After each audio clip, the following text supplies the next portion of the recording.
인류의 죄를 대신 지시고 십자가에 못 박혀 죽으신 예수님께서 3일 만에 사망 권세를 이기시고 부활하신 다음에 40일 동안 이 땅에 계시면서 하나님의 나라에 대해서 말씀을 하셨습니다. 그리고 이제 40일째 되는 날 이제 승천하셔야 되는데 예수님의 제자들에게 당부하신 말씀이 있습니다. 예수님께서 제자들에게 당부하신 말씀은 예루살렘을 떠나지 않고 아버지께서 약속하신 것을 기다리라는 것이었습니다. 예수님의 당부의 말씀을 들은 제자들은 종종 모여서 기도했던 그 다락방에 120명이 모여서 기도하기 시작합니다. 예수님이 승천하신 이후 10일이 지났을까요? 120명이 다락방에 모여서 열정을 다해 기도할 때 갑자기 성령이 임하게 됩니다.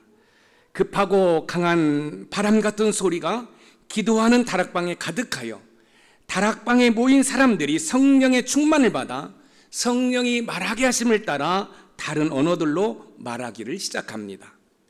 성령 충만한 가운데 베드로 사도께서 설교를 하니까 3,000명, 5,000명이 회개하고 예수님을 믿는 놀라운 일이 일어나면서 예루살렘 교회가 최초로 세워지기 시작합니다.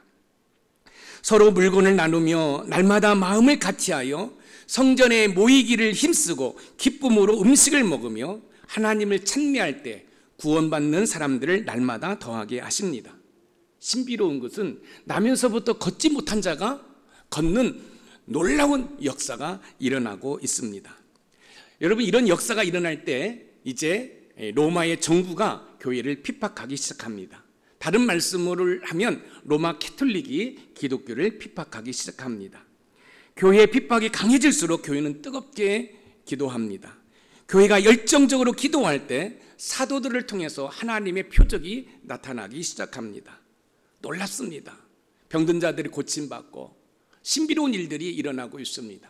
그런 가운데 스데반 집사님이 복음을 전한다는 이유로 순교를 하게 됩니다. 스데반 집사님의 순교, 교회를 향한 핍박은 더욱더 강해지기 시작합니다. 이때 성도들이 그 핍박을 피해 어디론가 떠나게 되지요. 핍박을 피해 피신하는 성도들이 몸만 피신한 것이 아니라 여러분 복음을 들고 피신을 하게 됩니다. 그리고 자신들이 정착한 그곳에서 복음을 전하기 시작합니다. 여러분, 이렇게 핍박을 피해서 피신할 때 복음이 폭발적으로 여러분 번져나가기 시작합니다. 예루살렘에 있을 때에는 그 예루살렘이라는 그 바운드 안에 있었어요. 그 예루살렘이라는 울타리 안에 있었어요. 그런데 핍박이 임하자 이 성도들이 핍박을 피해서 이곳저곳으로 흩어집니다. 흩어질 때 그냥 흩어진 것이 아니라 복음을 들고 흩어져요. 그런 가운데 여러분, 우리가 지금 살펴보고 있는 이 본문의 안디옥이라는 도시까지 갑니다. 이 안디옥은 이 예루살렘에서 약 480km가 떨어진 곳입니다. 그곳에서 이제 안디옥 교회를 세우게 되고 그 안디옥 교회가 최초로 선교사를 파송하는데 그 사람들이 바로 바나바와 사울입니다. 놀랍지 않습니까? 여러분, 핍박을 피해서 피신했어요. 그런데 몸만 피신한 것이 아니라 복음과 함께 피신했다는 거예요. 때로는 하나님께서 핍박의 도구를 통해서 여러분 교회를 확장시키고 복음을 확장시키는 줄 여러분 믿으시기 바랍니다. 오늘 본문은 안디옥 교회로부터 파송을 받은 바나바와 사울께서 구브로에서 선교를 하는 장면입니다. 전도가 쉬운 것 같으면서도 어렵고 어려운 것 같으면서도 쉽습니다. 그런데 이 바나바와 사울께서 어떠한 방법으로 전도를 했는지, 선교를 했는지를 살펴보면서 저와 여러분도 도전이 되고 하나님의 은혜를 받는 복된 시간이 되기를 주님의 이름으로 소원해 봅니다. 첫 번째 선교는 선교지로 가는 것입니다. 예루살렘 교회에 핍박이 있자 성도들이 예루살렘에서 약 480km가 떨어진 안디옥까지 피신을 합니다. 앞에서도 말씀을 드렸던 것처럼 성도들이 핍박을 피해 피신할 때 몸만 피신한 게 아니에요. 복음을 들고 피신한 거지요. 그리고 자신들이 정착한 곳에서 복음을 전하게 되는데 이 안디옥 교회가 바로 그 교회입니다. 그리고 그 안디옥 교회가 최초로 선교사를 파송하는데 그 선교사가 누구냐면 바나바와 여러분 사울입니다. 여러분이 잘 알다시피 이 사울이 이제 본격적으로 복음을 전하기 시작합니다. 파송을 받은 바나바와 사울께서 구부를 하는 섬에서 선교를 합니다. 선교사로 파송받은 바나바와 사울께서 복음을 전할 때 우리가 기억해야 할 것이 있습니다. 그것은 뭐냐면 안디옥 교회가 선교사를 파송했고 파송을 받은 바나바와 사울께서 선교한다라는 생각을 해서는 안 된다는 사실입니다. 표면적으로 볼 때는 안디옥 교회가 선교사를 파송했어요. 그리고 선교사로서 파송을 받은 바나바와 사울께서 선교를 하는 것처럼 보입니다. 그러나 그 내면에 보면은 성령 하나님께서 선교를 하신다는 거예요. 성령 하나님께서 선교의 명령을 내리시고 성령 하나님이 선교하는 그 상황 가운데 안디옥 교회와 바나바와 사울께서 동참한다는 이야기입니다. 오늘 본문 사도행전 13장 4절 말씀을 읽어보겠습니다. 시작. 두 사람이 성령의 보내심을 받아 실루기아에 내려가 거기서 배 타고 구브로에 가서. 두 사람이 성령의 보내심을 받아 안디옥 교회가 선교하는 게 아닙니다. 바나바와 사울께서 선교하는 것이 아닙니다. 성령 하나님께서 선교하는 것입니다. 우리가 하나님의 일들을 감당하지 않습니까? 교회에서 이런 일을 하지 않습니까? 표면적으로는 저와 여러분들이 하나님의 일을 감당하는 것 같지만 실질적으로는 성령 하나님이 일을 하시는 줄 믿으시기 바랍니다. 단지 저와 여러분들은 그 성령 하나님의 일하심에 동참하는 거예요. 그 성령 하나님의 도구로 일하고 있는 것이에요. 그래서 우리가 이 땅에서 삶을 살아갈 때도 마찬가지입니다. 내가 살아가는 것 같지만 하나님의 은혜로 살아가고 있음을 믿으시기 바랍니다. 선교든 전도든 우리가 하는 것이 아니고 성령 하나님께서 하시는 선교와 전도에 우리가 동참을 하는 것입니다. 만약 저와 여러분들이 선교를 하고 저와 여러분들이 전도를 한다고 한다면 그거 뻔한 일이 아닙니까? 전적으로 타락했고 부패한 저와 여러분에게서는 선한 것이 나올 수 없습니다. 그렇기 때문에 저와 여러분들은 약 2000년 전에 우리 예수님께서 십자가에 못 박혀 죽으실 때 나는 죽었다라고 믿고 내 안에 사신 그 예수 그리스도를 믿음으로 말미암아 삶을 살아갈 때 그 인생이 복된 인생이 되는 거예요. 많이 배우십시오. 많이 경험하십시오. 그러나 많이 배우고 많이 경험했다고 여러분 그것으로 삶을 살면 여러분 인생 망합니다. 그럼 어떻게 살아야 돼요? 내 심령 가운데 계시는 성령 하나님 파라클레스를 의지하며 살아갈 때 여러분의 인생이 복된 인생이 되는 줄 믿으시기 바랍니다. 성령 하나님께서 하시는 선교나 전도에 동참하기 위해서 제일 먼저 해야 할 것이 있습니다. 그것은 복음을 전해야 할 곳에 가야 한다는 말씀입니다. 가지 않고는 선교에 동참할 수 없습니다. 오늘 본문 사도행전 13장 4절 말씀을 다시 한번 읽어봅니다. 시작. 두 사람이 성령의 보내심을 받아 실루기아에 내려가 거기서 배 타고 구브로에 가서. 배 타고 구브로에 가서 아무리 복음을 전하고자 하는 열정이 있다 할지라도 복음을 전하고자 하는 그곳에 가지 않으면 여러분 우리는 복음을 전할 수 없습니다. 선교할 수 없습니다. 전도할 수 없습니다. 성령 하나님께서 명령하실 때 우리가 복음을 전하고자 하는 그 곳에 가야 합니다. 가지 아니하면 우리는 복음을 전할 수 없습니다. 바나바와 사울께서는 성령 하나님의 명령을 받고 배를 타고 구브로에 갑니다. 구브로는 바나바의 고향이기도 합니다. 이 구브로는 행복의 섬이라고 불려지는 그런 섬이에요. 기후도 좋고요. 지하자원과 생산품이 풍부한 곳입니다. 성령 하나님께서 하시는 선교에 전도에 동참하기 위해서는 복음을 전하고자 하는 그 곳에 가야 합니다.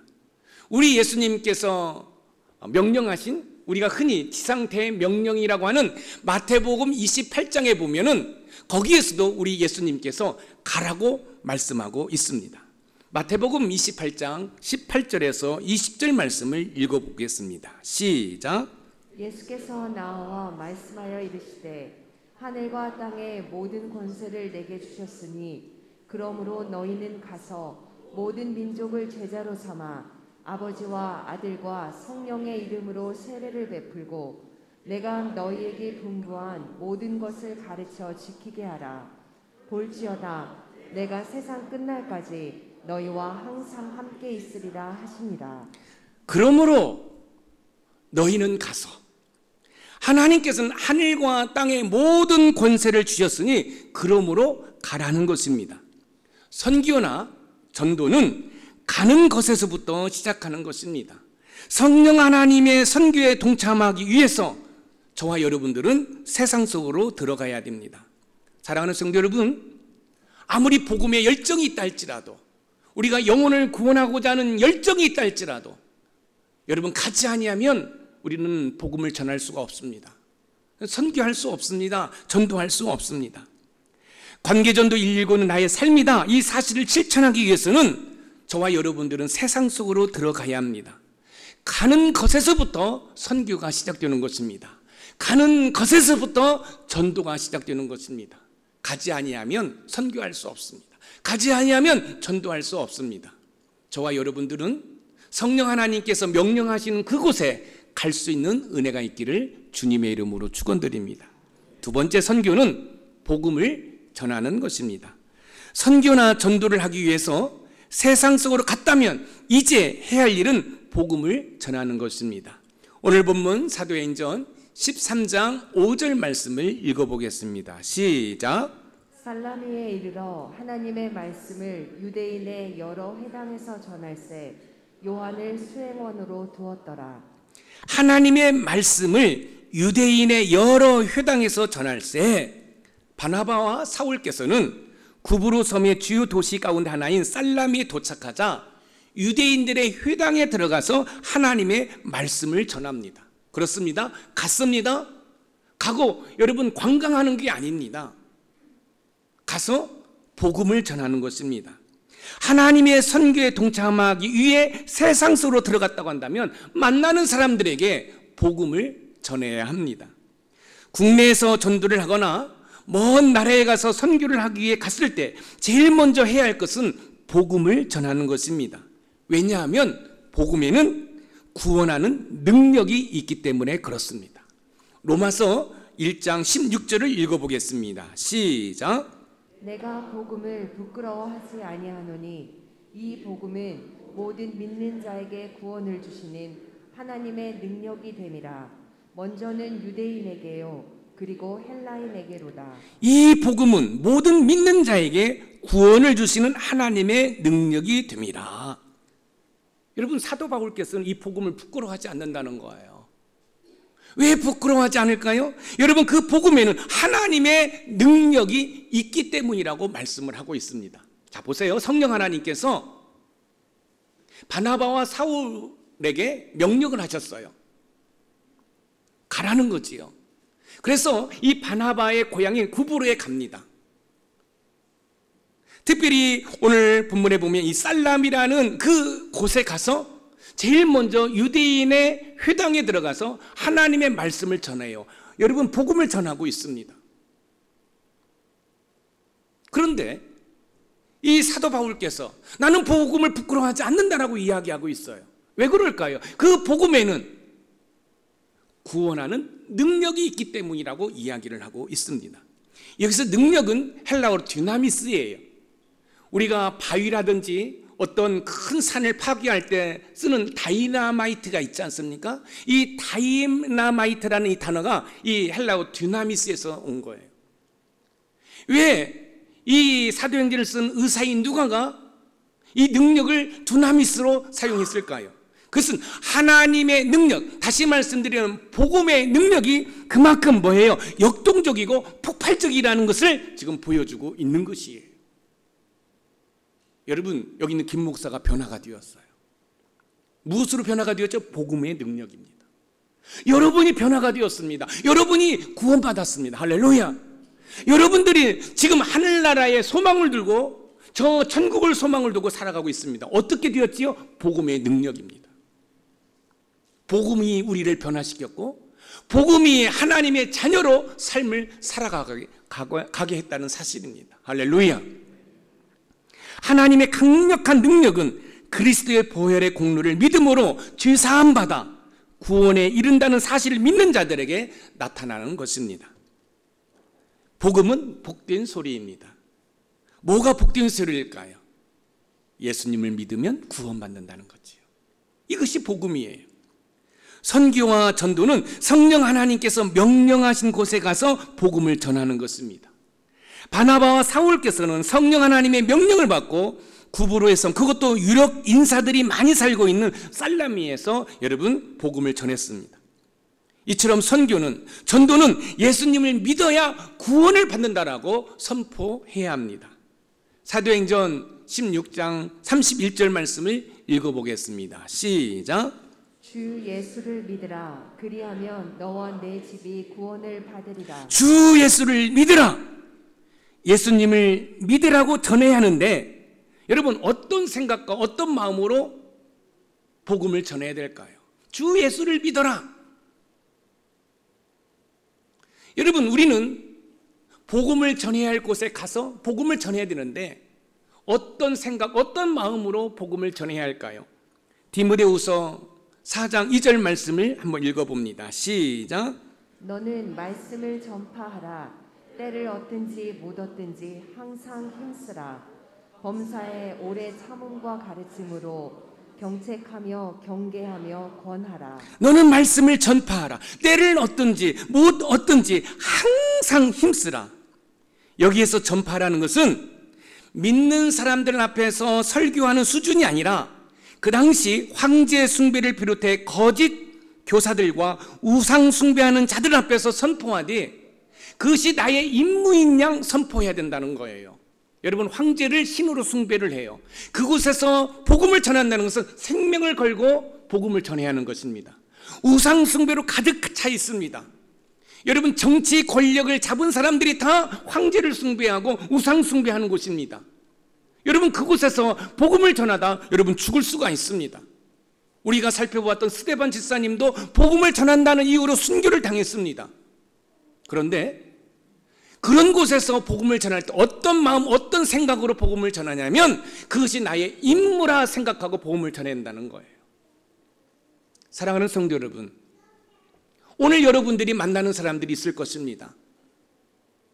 또 여러분들이 이제 설 명절이라서 일가 친척들을 만나는 사람들이 있을 것입니다. 그때 여러분들이 때를 얻든지 못 얻든지 내가 복음을 전하는 것이 나의 임무라 생각하시고 열정을 다해 복음을 전하는 은혜가 있기를 소망합니다. 어떤 분들이 이렇게 말씀하셔요. 우리가 복음을 전할 때 저 사람이 복음을 받아들이지 않을까, 어떤 체면을 생각하고 복음을 전하지 않으려고 해요. 그런데 성경은 우리에게 가르쳐주고 있습니다. 때를 얻든지 못 얻든지. 어제 청소를 마치고 이제 점심 식사를 우리 교우들과 나누면서 이제 자녀들의 어떤 구원 문제를 놓고 이야기를 했습니다. 어떤 분이 이런 얘기를 해요. 눈물을 흘리면서 얘기를 해도 자녀가 듣지 않는다는 거예요. 제가 이런 얘기를 했습니다. 올 때는 순서가 있지만 갈 때는 순서가 없습니다. 내 사랑하는 자녀들이 예수 믿지 않고 구원받지 못한다고 한다면 그것처럼 슬픈 일이 어디 있겠습니까? 사랑하는 성도 여러분, 그렇습니다. 때를 얻든지 못 얻든지 복음을 전하는 은혜가 있기를 주님의 이름으로 부탁드립니다. 선교와 전도는 성령 하나님께서 말씀하시는 곳에 가서 복음을 전하기 위해 힘써야 합니다. 복음을 전한다고 할 때 혹시 여러분 가운데 불편한 마음을 가질 수가 있습니다. 목사님, 지금 사는 것도 힘든데 어떻게 복음을 전합니까? 시간적 여유가 없습니다. 복음을 전하고자 하는 여러분 생각의 여유가 없습니다. 삶이 고달프다 보니 그런 생각을 할 수가 없습니다 라고 말씀하실 수가 있습니다. 동의합니다. 먹고 사는 것이 힘든데 여러분 시간을 내서 내가 가서 복음을 전한다는 거, 또 복음을 전한다고 해서 그분들이 복음을 잘 받아들이는 것도 아니고 짜증내고 때로는 얼굴을 붉히는데 어떻게 복음을 전할 수 있겠어요? 그런데요, 저와 여러분들이 어떻게 구원받았는지를 생각한다고 한다면 우리의 생각을 좀 달리 할 수 있지 않을까요? 저와 여러분들이 어떻게 구원받았습니까? 저와 여러분들이 어떻게 하나님을 향하여 아빠라고 부를 수 있겠습니까? 저와 여러분 어떻게 저 천국을 소망하며 살아갈 수 있겠습니까? 알지 못하는 우리의 믿음의 선배들이 순교하면서 저희들에게 또한 저와 여러분들에게 복음을 전해 주었기 때문에 우리가 구원받은 자로서 살고 있지 않습니까? 저와 여러분들은 복음의 빚진 자입니다. 여러분, 빚은 갚아야 되는 것입니다. 사랑하는 성도 여러분, 가야 합니다. 그리고 복음을 전해야 됩니다. 그런데 어떻게 전해야 됩니까? 때를 얻든지 못 얻든지 복음을 전해야 됩니다. 여러분, 복음을 전할 때 원색적으로 전할 수도 있지요. 그러나 얼마든지 말을 부드럽게 또 이렇게 할 수가 있습니다. 여러분, 힘들고 어려운 사람들 있잖아요. 삶에 지친 분들 있잖아요. 예수 믿으세요 이렇게 안 해도 돼요. 예수님 믿으면 너무너무 행복합니다. 여러분들이 예수님 때문에 여러분의 행복을 경험해야 그렇게 말할 수가 있는 거예요. 한번 여쭤보겠습니다. 여러분, 예수님 믿으면서 행복하십니까? 그러면 그 행복을 여러분만 누리지 마세요. 행복을 나눠야 되는 거예요. 행복을 나누면 배가 되는 거예요. 그래요, 예수님 믿어도 여전히 고통도 있을 수 있어요.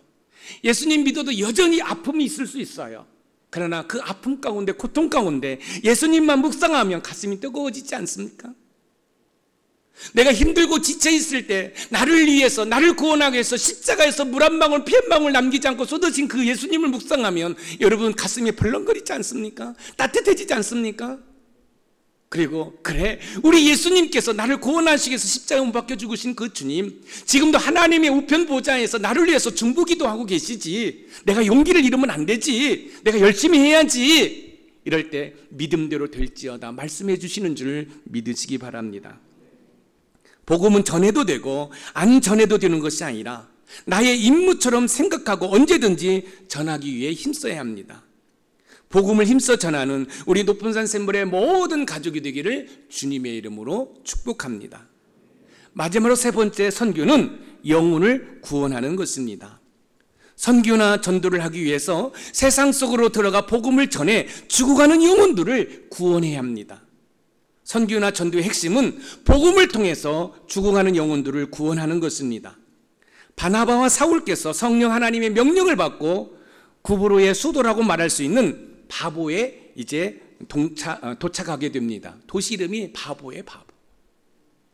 바보는 사랑의 여신 비너스를 숭배하는 것으로 음란과 부도덕으로 악명이 높았던 곳입니다.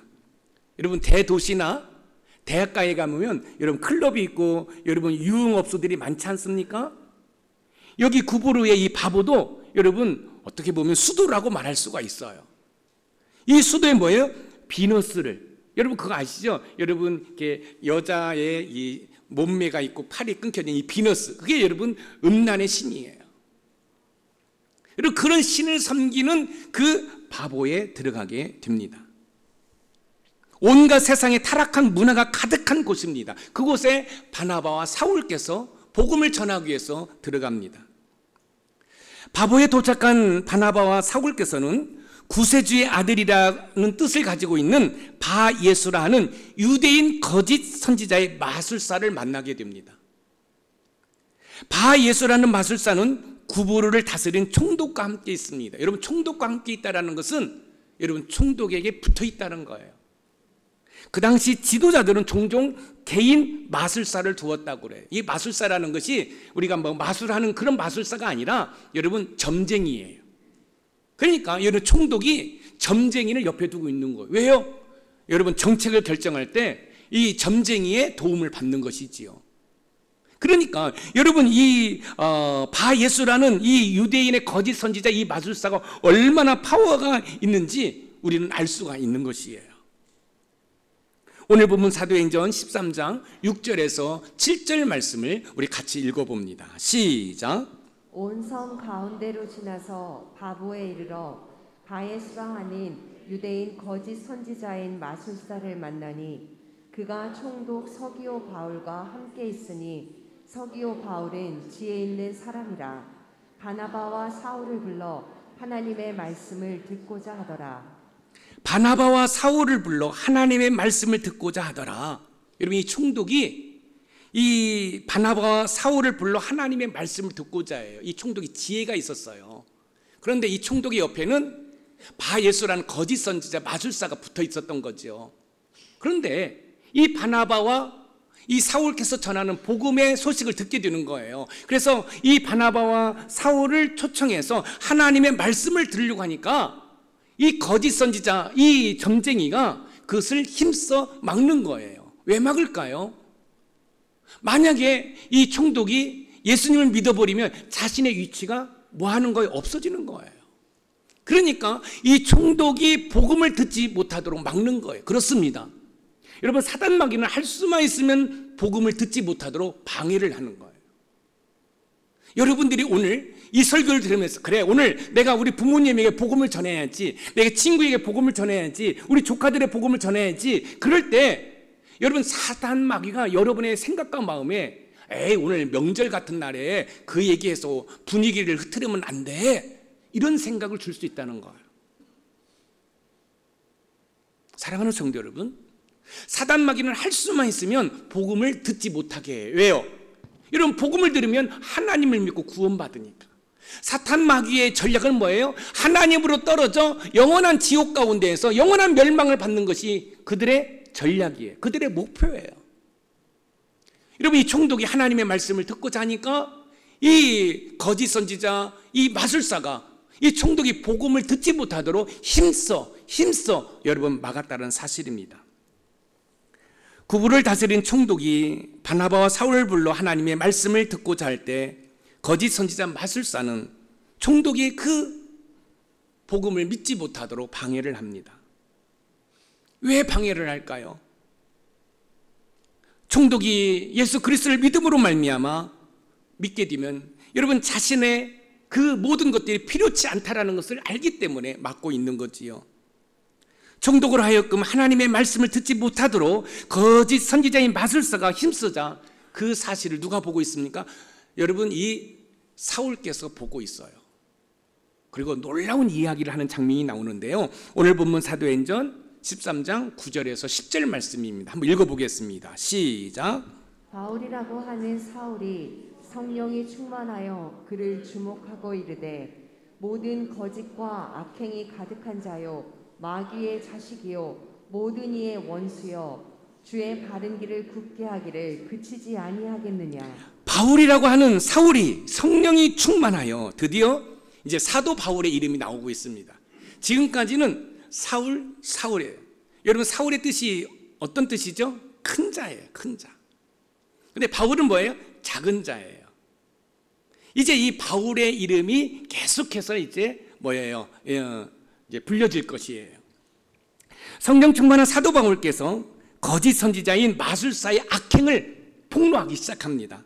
모든 거짓과 악행이 가득한 자요 마귀의 자식이요 모든 의의 원수요 주의 바른 길을 굽게 하기를 그치지 않는 자라고 고발을 해요. 자, 보세요. 여러분, 이 거짓 선지자는 총독의 옆에 있고요. 이제 사도 바울께서 이제 등장을 한 거예요. 이제 이 총독이 이 사도 바울을 통해서 하나님의 말씀을 듣고자 하니까 이 거짓 선지자가 방해를 해요. 이때 성령이 충만한 사도 바울께서 이 거짓 선지자를 폭로하는 장면이 우리가 조금 전에 읽었던 말씀이에요. 선교와 전도는 이처럼 세상의 죄악 가운데 있는 사단 마귀에게 사로잡혀 있는 자들을 구원하는 거예요. 여러분, 이제 이 사도 바울께서 이 사단 마귀에게 사로잡혀 있는 총독을 구원합니다. 여러분, 선교가 뭐예요? 전도가 뭐예요? 성령 하나님이 명령하신 곳에 가서 복음을 전하는 거예요. 그리고 죄악 가운데, 세상 가운데, 사단 마귀 가운데 묶여있는 영혼들을 구원하는 것이 선교요 전도라는 말씀입니다. 지금도 구부로 총독이 복음을 듣지 못하도록 거짓 선지자인 마술사가 힘쓰는 것처럼 사단 마귀는 복음을 듣지 못하도록 이 모양 저 모양으로 방해를 한다는 말씀입니다. 여러분, 이 사단 마귀가 복음을 듣지 못하도록 방해할 때 우리는 어떻게 해야 될까요? 그냥 포기해야 될까요? 어떻게 해야 될까요? 사도 바울께서 구브로 총독이 복음을 듣지 못하도록 힘쓰자 거짓 선지자인 마술사를 어떻게 대하는지를 보면 사단 마귀가 복음을 듣지 못하도록 방해하는 상황 가운데 저와 여러분들이 어떤 태도를, 어떤 모습을 보여야 할지를 우리가 알 수 있습니다. 오늘 본문 사도행전 13장 11절을 읽어봅니다. 시작. 보라, 이제 주의 손이 내 위에 있으니 내가 맹인이 되어 얼마 동안 해를 보지 못하리라 하니 즉시 안개와 어둠이 그를 덮어 인도할 사람을 두루 구하는지라. 보라, 이제 주의 손이 내 위에 있으니, 자 보세요, 거짓 선지자인 마술사와 사도 바울의 공통점이 있습니다. 거짓 선지자는 누구의 여러분 조종을 받습니까? 사단 마귀의 조종을 받습니다. 사도 바울은 누구의 힘을 빌려 있습니까? 성령 하나님입니다. 자, 그런데 자 보세요, 이 거짓 선지자가 복음을 듣지 못하도록 방해를 하잖아요. 이때 사도 바울께서 놀라운 이야기를 한 거예요. 주의 권능의 손이 위에 있다라는 거죠. 그리고 너가 지금 맹인이 될 거라고 이야기를 합니다. 여러분, 사도 바울께서 능력이 있는 사람이 아니에요. 단지 믿음으로 선포한 거예요. 여러분들이 믿음 생활할 때 꼭 기억할 것이 있습니다. 여러분의 입술로 함부로 저주하거나 부정적인 이야기 하지 마세요. 거짓 선지자가 악행으로 이 총독이 복음을 듣는 것을 방해하고 있잖아요. 그런데 이 사도 바울께서 주의 권능의 손이 있으므로 너 맹인 될 것이다. 그러면 이 사도 바울의 어떤 능력이 나타난 게 아니에요. 말씀의 권세예요.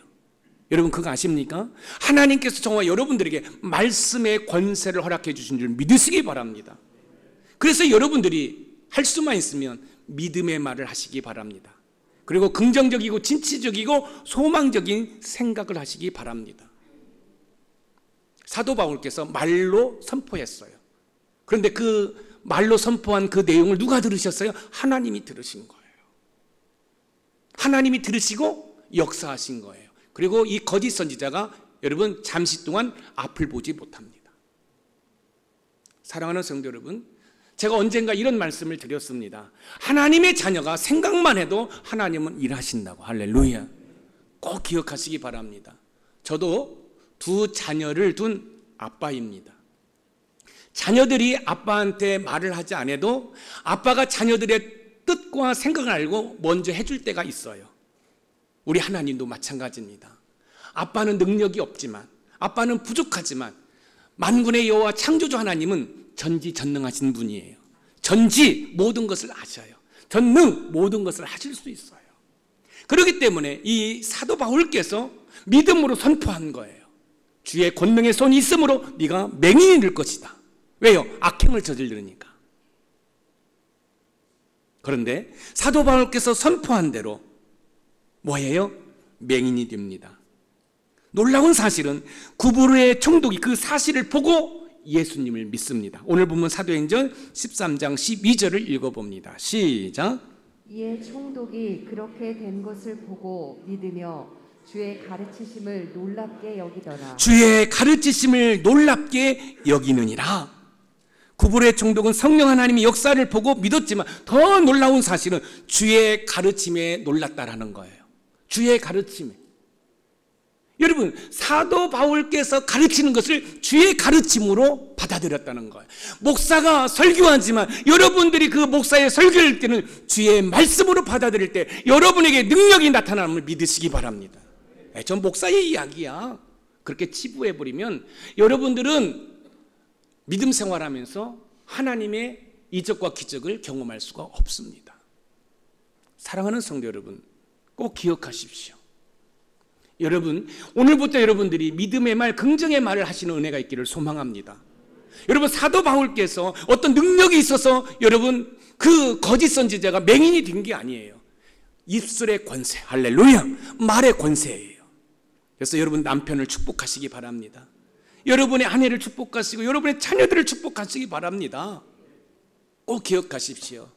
하나님의 자녀가 생각만 해도 하나님은 일하시는 우리의 아빠인 줄 믿으시기 바랍니다. 지혜가 있는 총독은 거짓 선지자의 모습도 보았고 사도 바울의 모습도 보았습니다. 그리고 사도 바울께서 전한 예수님을 믿게 되었습니다. 이처럼 선교나 전도는 사단 마귀에게 사로잡혀 있는 사람들을 구원하는 것이에요.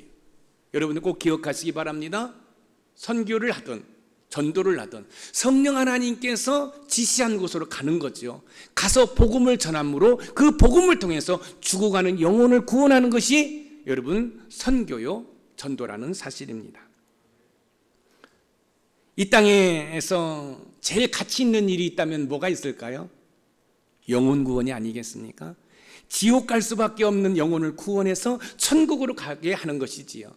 그것이 바로 여러분 선교요, 그것이 바로 전도입니다. 우리가 선교 전도를 볼 때 사실 구분할 필요는 없어요.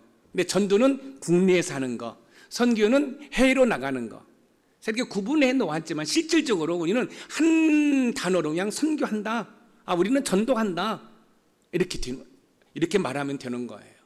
사랑하는 성도 여러분, 저와 여러분들이 어떻게 구원받았습니까? 누군가가 우리에게 와서 누군가가 우리에게 복음을 전했고 죄악 가운데 있는 우리를 구원해 준 줄 믿으시기 바랍니다. 그렇다고 한다면 저와 여러분들도 복음의 빚진 자예요. 복음의 빚진 자로서 우리도 가야 됩니다. 그리고 복음을 전해야 됩니다. 그리고 구원해야 됩니다. 우리 주변에 본문에 나오는 총독과 같이 거짓의 왕 사단 마귀에게 속아 죽어가는 영혼들이 얼마나 많은지 모릅니다.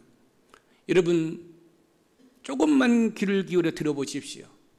이곳저곳에서 여러분 신음소리를 내고 있습니다. 고통 가운데 있습니다.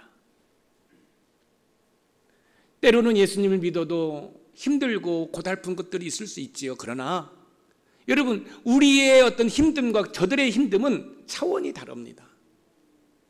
저들은 힘들고 어려우면 술을 의지하고 세상의 문화를 의지합니다. 그러나 저와 여러분들은 예수님을 의지하면 그 예수님께서 우리를 어루만져 주십니다. 우리를 치유해 주십니다. 우리를 회복해 주십니다. 할렐루야.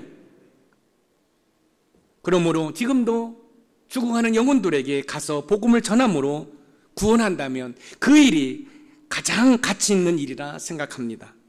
가장 가치 있는 일을 하시는 우리 높은산 샘물의 모든 가족이 되기를 주님의 이름으로 축복합니다.